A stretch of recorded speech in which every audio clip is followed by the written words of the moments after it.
The news about Barry's arrest is broadcast on national television as episode 1 of Barry season 4 begins.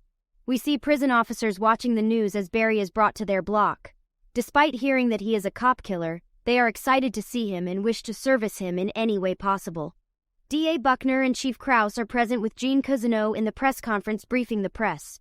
Barry has been arrested in relation to Janice's murder and an attempt to kill James Moss, Janice's father.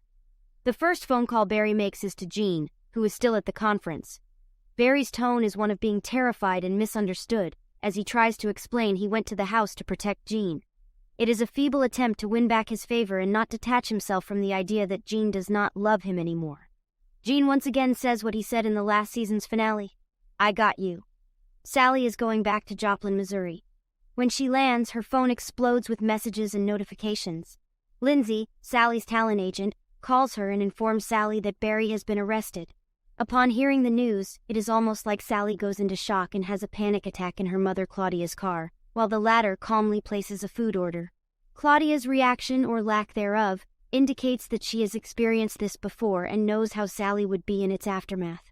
It also shows how neglected Sally's needs and problems have been by her mother, which adds to the trauma we know she has already been through.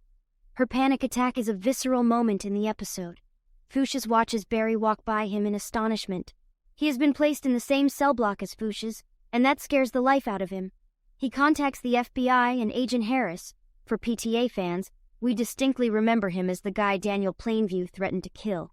Harris agrees to provide him with protection and a new life if he wears a wire and gets Barry to confess to other murders. Buckner is impressed by Gene's work and assures him that his family will be safe now. We learn that NoHo Hank and Cristobal, who escaped from the clutches of death in the last season, have taken shelter in Santa Fe.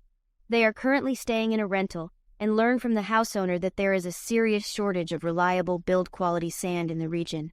Cristobal suggests to Hank that they start a new business and achieve the goals they set out to achieve when they first came to America.